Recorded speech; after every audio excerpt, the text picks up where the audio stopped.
Hello दोस्तों, स्वागत है आप सभी का आपके अपने चैनल बेसिक नॉलेज में। तो कैसे हैं आप लोग? आशा करते हैं मस्त है, स्वस्थ है, पढ़ाई बहुत ही जबरदस्त करें। जी हाँ दोस्तों, आप लोगों का एडमिट कार्ड भी आ चुका है दोस्तों, और एग्जाम की तैयारी में आप लोग लग भी चुके हैं मैक्सिमम विद्यार्थी। दोस्तों आज हम लोग इस वीडियो में देखने वाले सोशल साइंस का, जो कि आप लोग का पहला दिन एग्जाम है 20 तारीख को। जी हाँ दोस्तों, 20 मार्च को आप लोग सोशल साइंस के एग्जाम के साथ आप लोग एग्जाम की शुरुआत होने वाला है।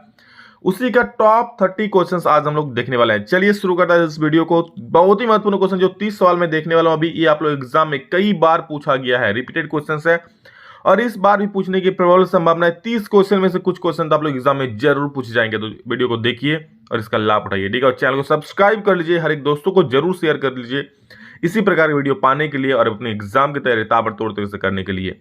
चलिए दोस्तों, हम लोग सवालों की तरफ चलते हैं, देखते हैं क्या क्या सवाल है जो आप लोग एग्जाम के लिए में डायरेक्ट भिड़ेगा। देखिए, सोशल साइंस टॉप 30 क्वेश्चंस। पहला सवाल है आप लोग के लिए कि मारियान किस देश की राष्ट्रवाद की प्रतीक थी। दोस्तों मारियान जो थी वो फ्रांस देश जो है, फ्रांस की राष्ट्रवाद की प्रतीक थी, ठीक है। जैसे हम लोग का भारत में क्या भारत माता को पूजते हैं, उस प्रकार फ्रांस में क्या मारियान उस प्रकार से फेमस था, ठीक है। तो मारियान किस देश के राष्ट्रवाद की प्रतीक थी? तो फ्रांस की। नेक्स्ट क्वेश्चन, यह कथन किसका है कि जब फ्रांस छिकता है तो बाकी यूरोप को सर्दी जुकाम हो जाता है? भाई साहब, अभी सर्दी जुकाम वाला चीज क्या है? मतलब अगर फ्रांस में कुछ भी होता है तो बाकी यूरोप में हलचल हो जाता है, ठीक है। तो इसका सही उत्तर क्या हो जाएगा? मैटरनिक। ये किसका कथन किसका था? मैटरनिक। जर्मनी के एकीकरण के लिए बिस्मार्क ने कौन सी नीति अपनाई? तो दोस्तों जर्मनी के एकीकरण, एकीकरण मतलब क्या? जर्मनी बहुत सारे छोटे छोटे राष्ट्रों में विभक्त था, बटा हुआ था, उसको एक करने के लिए तो जो होता है मतलब एक किया, उसी को एकीकरण कहा जाता है। तो इसके लिए बिस्मार्क ने कौन सी नीति अपनाई? तो खून और खड़ग की नीति अपनाई थी, ठीक है, खून और खड़ग की नीति। जर्मन राष्ट्र का रूपक क्या था? जर्मेनिया। जैसे फ्रांस का क्या मरियान है, और इसे जर्मन का क्या था दोस्तों? जर्मेनिया है, ओके।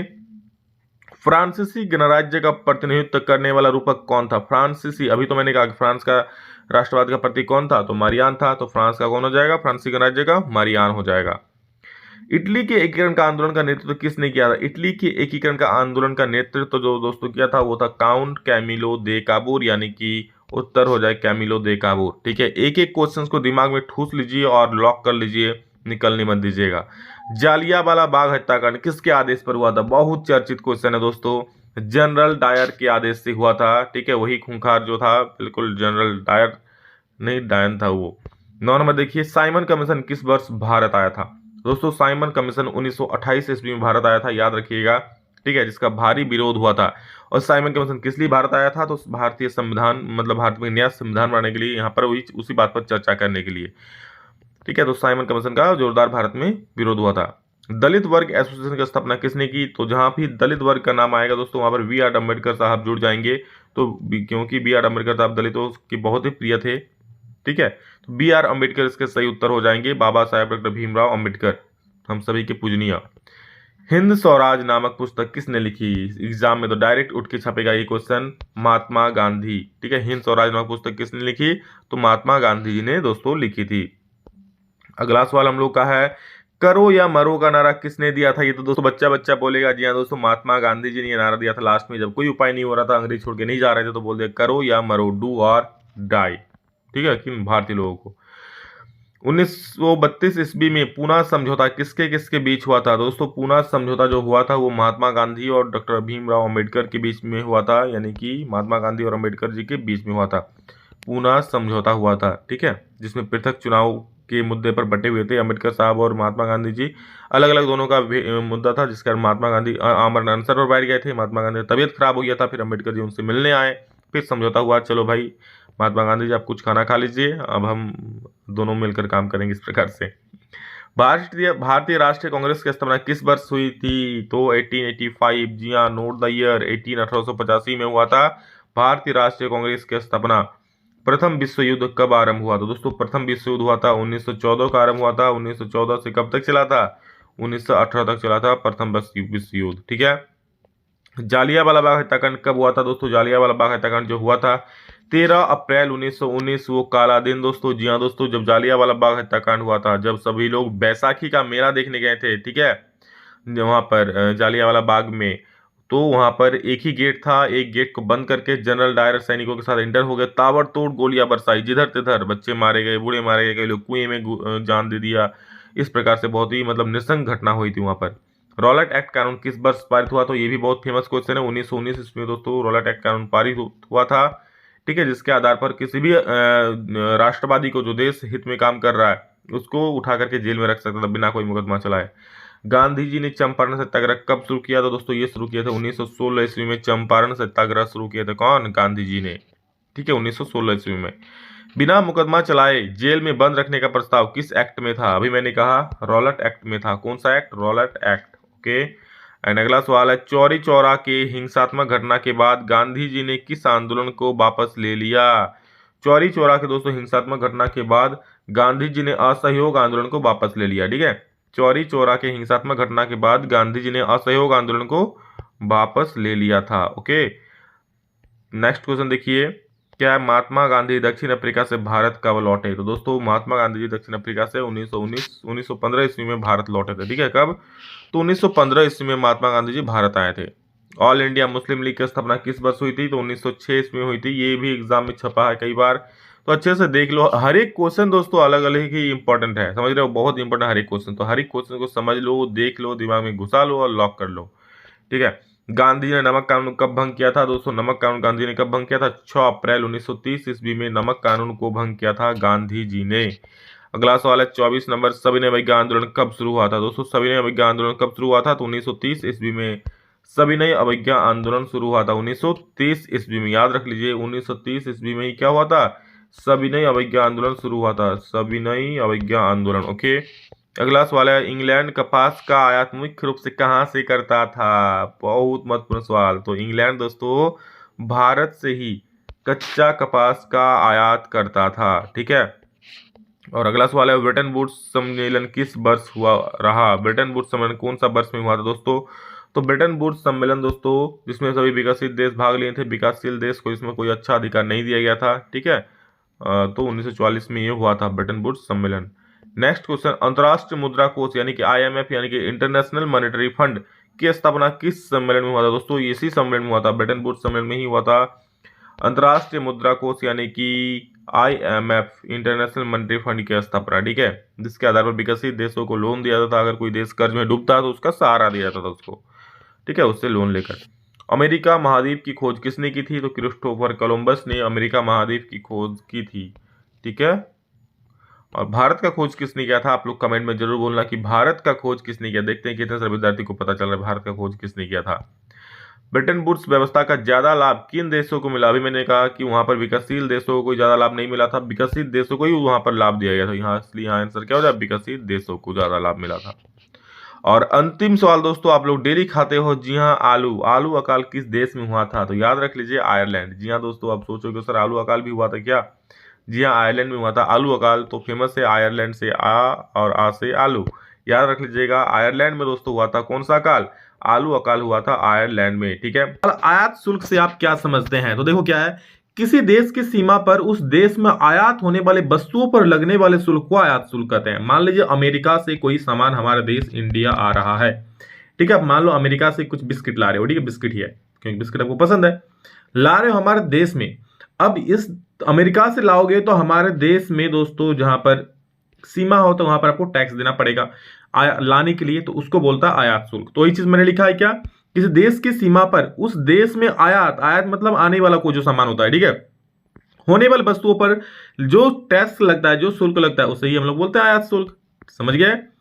भारत में प्रथम आधुनिक वस्त्र मिल कब और कहां स्थापित की गई थी? तो याद रखिए, भारत में प्रथम आधुनिक वस्त्र मिल की स्थापना 1818 में कोलकाता के समीप फोर्ट ग्लास्टर में की गई थी। सबसे पहला तो हुआ था कोलकाता में, बट अगर सफल आधुनिक कारखाना की बात करें दोस्तों हम, तो ये हुआ था आपको 1854 में मुंबई में, ठीक है। तो आपको दोनों लिख देना है, एग्जाम में समझ जाएगा, समझना होगा। तो सबसे प्रथम हुआ था 1818 में, कहां पे? कोलकाता में हुआ था, फोर्ट ग्लास्टर में। और 1854 में मुंबई में हुआ था, कावाजी डाबर के द्वारा खोला गया था, जो कि सफल रहा, यह असफल रहा था कोलकाता वाला। नेक्स्ट क्वेश्चन है, भारत में झूम खेती के लिए, देखिए सारे क्वेश्चंस आपका सारा हिस्ट्री, सिविक्स, उसका इकोनॉमिक्स एंड उसके बाद आप लोग जियोग्राफी, सभी से मिक्स क्वेश्चन, क्योंकि एग्जाम में तो सभी प्रकार के सवाल पूछेंगे ना। भारत में झूम खेती के लिए किए जाने वाले 4 राज्यों का नाम रखें जहां पर झूम खेती होता है। झूम खेती झूम झूम के नहीं करता है, ठीक है, इस प्रकार की खेती होता है, उसे झूम खेती बोलता है, मतलब एक्चुअली नाम ही है। तो 4 राज्यों के नाम है क्या क्या? असम, अरुणाचल प्रदेश, नागालैंड तथा मणिपुर। आप लोग कमेंट में बोलना झूम खेती क्या होता है, कमेंट में जरूर बोलना। तो क्या क्या? आसाम में, अरुणाचल प्रदेश में, नागालैंड में तथा मणिपुर में कैसा खेती होता है? झूम खेती किया जाता है। भारत में दलीय व्यवस्था किस प्रकार की है दोस्तों? भारत में दलीय व्यवस्था किस प्रकार की है? तो देखो, भारत में बहुदलीय शासन व्यवस्था है, जिसमें क्षेत्रीय दल से लेकर के राष्ट्रीय दल तक आते हैं। दलीय व्यवस्था किस प्रकार? भारत में कितने दल है भाई साहब? गली मोहल्ले में आपको दल मिल जाएगा, राजनीतिक दल नहीं मिलेगा। तो क्या बहुदलीय शासन व्यवस्था है भारत में? अनेक दल है, गिन के खत्म नहीं कर पाओगे। राष्ट्रीय दल मिलेगा, लोकल दल मिलेगा, घर का दल मिलेगा मतलब घर का दल नहीं मिलेगा, मतलब बहुत सारे दल होता है यहाँ पर भारत में, राजनीतिक दल। और जिसमें क्षेत्रीय दल मतलब आपके लोकल के दल से लेकर के राष्ट्रीय दल तक भी आते हैं, जैसे भाजपा हो गया, कांग्रेस हो गया राष्ट्रीय दल पे। लोकतंत्र में पारदर्शिता से आप क्या समझते हैं? पारदर्शिता मतलब आर पार देख सकते हो भाई साहब, ठीक है। तो देखो क्या है, लोकतंत्र में पारदर्शिता का अर्थ है सरकार द्वारा किए गए कार्यों का जनता को स्पष्ट जानकारी होना, ठीक है। लोकतंत्र में पारदर्शिता क्या अर्थ है? सरकार द्वारा किए गए कार्यों का जनता को स्पष्ट जानकारी होना। सूचना का अधिकार कानून लोकतंत्र में पारदर्शिता को और भी सफल बनाता है। क्या बोल रहा है कि पारदर्शिता का क्या अर्थ है कि सरकार द्वारा किए गए कार्य, जो भी सरकार कार्य कर रहा है, कहीं पर पुल बना रहा है, कहीं पर घर बना रहा है, कहीं पर रोड बना रहा है, उन कार्यों का जनता को स्पष्ट जानकारी होगा कि भाई साहब सरकार ने यहाँ पर एक पुल बना दिया, पुल में कितना खर्चा हुआ, ठीक है। एक तालाब बना रहा है, तालाब में कितना, स्पष्ट जानकारी होना, इसे ही लोकतंत्र में पारदर्शिता बोलते हैं। और ये कौन संभव करता है? ये जो सूचना आरटीआई का अधिकार है, सूचना का कानून, वो इसको बिल्कुल सफल बनाता है, ठीक है। आप कोई भी जानकारी चाहो तो लिख सकते हो। आपके बगल में अगर कोई पुल बना है, उसमें कितना खर्चा हुआ है, आप आरटीआई डाल करके ले सकते हो, ठीक है।